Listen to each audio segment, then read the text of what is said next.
아침 묵상에 오신 여러분들을 환영하고 축복합니다. 오늘은 내 아들의 말을 들으라 라는 제목을 가지고 누가복음 9장 28절부터 36절까지 말씀을 함께 살펴보았으면 좋겠습니다.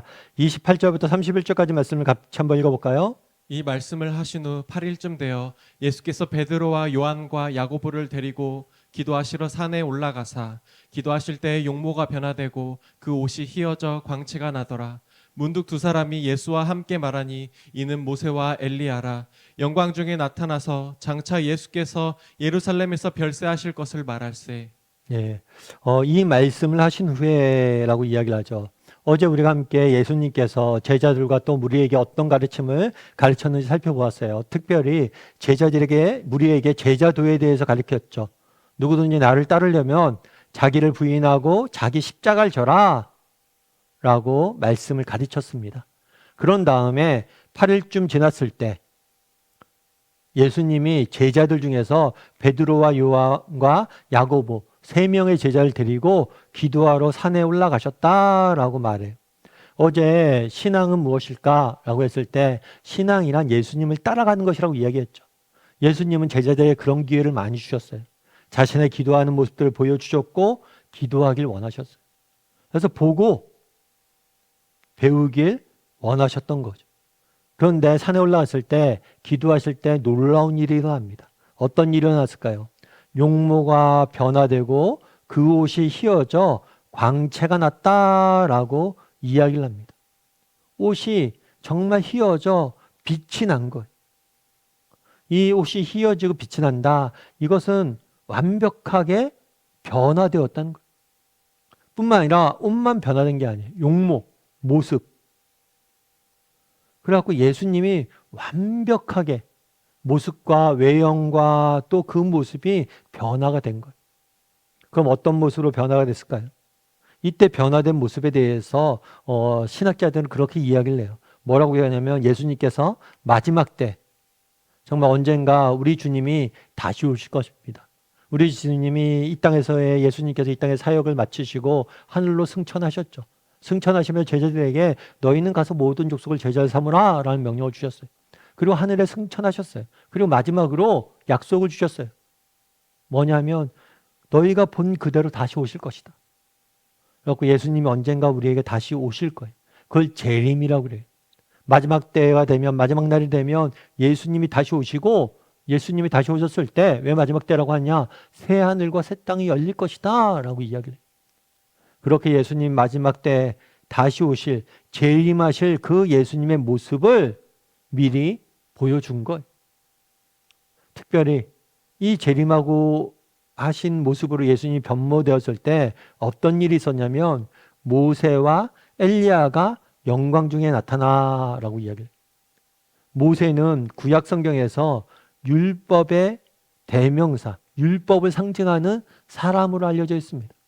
왜냐하면 예수님께서 모세를 통해서 이스라엘 백성들을 구원내셨을 뿐만 아니라 시내산에서 모세에게 율법을 주셔서 율법을 백성들에게 가르치도록 전달하도록 하셨기 때문이에요. 그런 다음에 엘리야는 누구냐면 율법 선지자, 구약에 나와 있는 선지자의 대표적 인물이에요. 그래서 구약의 중요한 구조 요소인 율법과 선지자의 대표가 뭐예요? 누구와 이야기를 나누는 거예요? 예수님과 함께 이야기를 나누는 모습들을 보여준 거죠. 그런데 그러면 무엇에 대해서 이야기를 나누셨냐? 예루살렘에서 별세하실 것을 말씀하시니 예루살렘에서 십자가 고난당할 것에 대해서 모세와 엘리야를 통해서 이야기를 나누는 모습들을 보게 된 거죠. 그러면 왜 그날에 예수님께서 제자를 데리고 산 위에 올라가서 이렇게 변화되셨을까요? 이것들을 통해서 예수님이 주시고자 했던 메시지는 무엇일까요? 계속해서 어제도 이야기를 나눴지만 예수님이 이제 예수님의 공생의 마지막으로 달려가고 있습니다. 그러다 보니까 지금 예수님의 모든 메시지가 어디로 초점이 맞춰져 있냐면 십자가의 죽음으로 맞춰져 있어요. 그런데 보여주길 원했던 것 같아요. 뭐냐면 정말 예수님께서 예루살렘에 와서 십자가에 죽으시고 죽음을 당하게 될 거예요. 하지만 그것이 끝이 아니에요. 예수님은 부활하실 것이고 나중에 영광 중에 다시 오실 거예요. 이 사실을 보여주기 위함이었던 거예요. 어제도 마찬가지였죠. 어제 제자도에서 배우는 뭐라고 그랬어요? 자기를 부인하고 자기 십자가를 지고 가라. 그럼 왜 자기 부인과 자기 십자가를 지라고 합니까? 이건 의무가 아니라고 그랬죠. 이 뒤에 뭐가 기다리기 때문에 더 좋은 것이 있기 때문에 구원과 영광이 우리를 기다리고 있기 때문에 그 길을 가라라고 말씀하신 거예요. 그것들 직접 보여주신 거예요. 분명히 우리에게 십자가의 고난이 예수님이 당하게 했지만 그것이 끝이 아니라 그 이후에 영광이 기다리고 있음을 미리 보여주기 위해서 제자들에게 알려주시기 위해서 변화된 모습을 직접 보여주신 거죠. 결국에 우리에게 소망이 있는 이유는 무엇입니까? 십자가의 고난이 고난의 끝이 아니라 그 뒤에 부활과 영광이 기다리고 있기 때문에 그걸 미리 보여줌으로 그것들에 대한 확신과 소망을 가지고 살아가길 원하셨던 것. 우리도 마찬가지죠. 우리도 이 땅을 살다 보면 정말 믿음을 가지고 이 땅을 살다 보면 우리 인생이 평탄하게만 전개되지 않습니다. 때로는 고난과 역경이 십자가가 우리를 기다릴 때가 있어요. 하지만 그럴 때라도 낙심하면 안 돼요. 왜요? 이 고난과 역경 십자가 뒤에 뭐가 기다리고 있기 때문에 부활과 영원한 생명이 기다리고 있기 때문이에요. 그 날을 바라볼 수 있어야 돼요. 그랬을 때 지금 당장 힘들고 어렵지만 우리는 십자가의 길을, 믿음의 길을, 고난의 길을 걸어갈 수 있는 거예요. 그래서 바라볼 수 있어야 되는 거예요. 예전에 어떤 글에서 읽은 이야기인데요.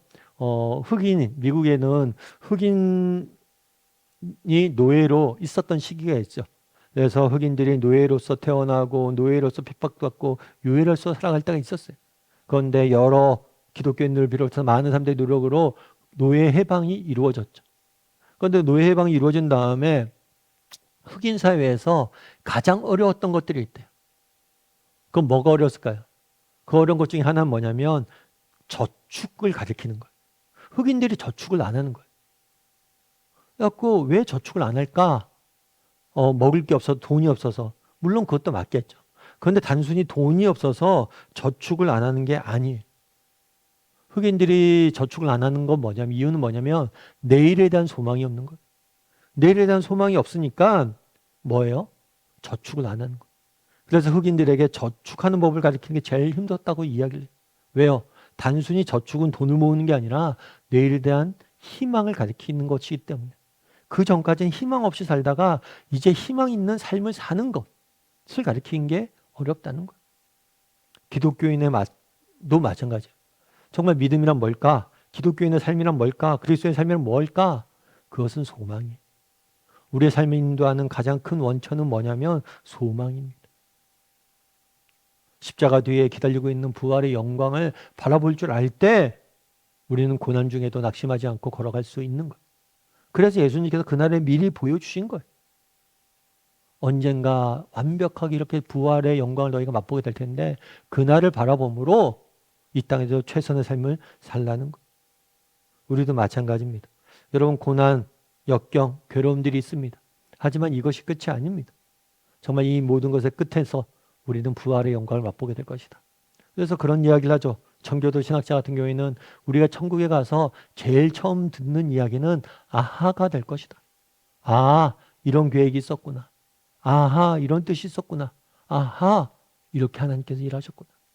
여러분 현재의 고난과 역경이 무의미하지 않습니다. 정말 선하신 하나님께서 이 모든 것이 다 끝나면 우리를 칭찬해 주실 뿐만 아니라 이 모든 걸 통해서 더 아름답게 우리를 빚으시고 우리를 통해서 일하실 거예요. 그런 믿음을 가지고 정말 현재의 고난을 내게 주어진 십자가를 질 줄 아는 저나 여러분이 되기를 주님의 이름으로 소원합니다. 우리 함께 기도했으면 좋겠는데요. 기도하실 때 오늘 말씀 기억하면서 기도했으면 좋겠습니다. 그날에 예수님께서 정말 산 위에 올라가서 정말 영광스러운 모습으로 변화되는 모습들 보게 됩니다. 언젠가 예수님이 다시 오실 그날의 모습을 미리 보여주신 거예요. 그날에 대한 소망을 가지고 오늘 이 땅에 살길 원하셨던 겁니다. 우리도 정말 소망을 잃어버리지 않게 해달라. 언젠가 우리 주님을 다시 만날 그날 정말 우리가 돌아갈 본향 우리에게 약속되어 있는 영원한 하나님 나라에 대한 소망을 잃지 않고 오늘 이 땅에서 믿음의 길을 우리에게 주신 소명을 우리에게 주신 십자가를 지고 걸어가는 사람이 되게 달라고 이제 오늘 말씀 기억하면서 한 목소리로 같이 기도하도록 하겠습니다. 같이 기도하시겠습니다.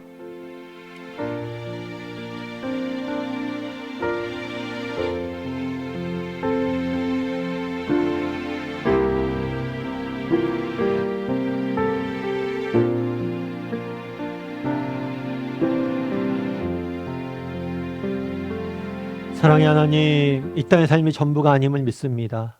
우리에겐 부활과 영원한 생명이 영광이 약속되어 있음을 믿습니다.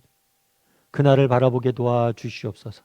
우리에게 약속되어 있는 영광과 정말 부활을 바라봄으로 영원한 생명을 바라봄으로 이 땅에서 믿는 자로서 믿음의 길을 정말 하나님이 원하시는 소명의 길을 십자가의 길을 걸어갈 수 있는 우리 모두가 될 수 있도록 그래서 어떤 상황 속에도 소망을 잃지 않는 우리 모두가 될 수 있도록 소망이 우리에게 힘이 되어서 우리 인생을 이끌어갈 수 있도록 하루하루 소망을 품고 살아가는 그리스도인이 될 수 있도록 주여 붙잡아 주시옵소서.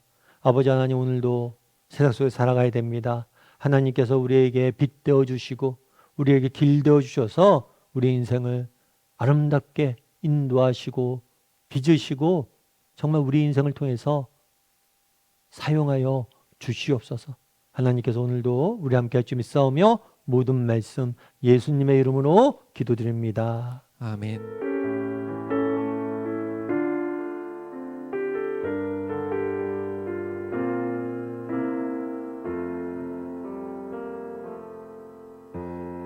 오늘 이곳에 계신 성령님 우리에게 말씀하시고 우릴 가르치소서. 닫힌 우리 맘 열어주시고 주의 빛으로 밝혀 우릴 인도하소서. 주님보다 앞서지 않고 겸손하게 주님의 말씀 기다리리. 주님 손에 우릴 드립니다. 사랑으로 인도하소서.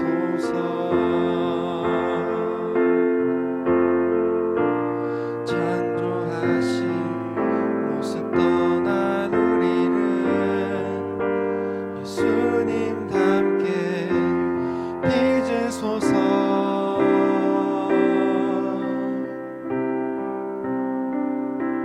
주님보다 앞서지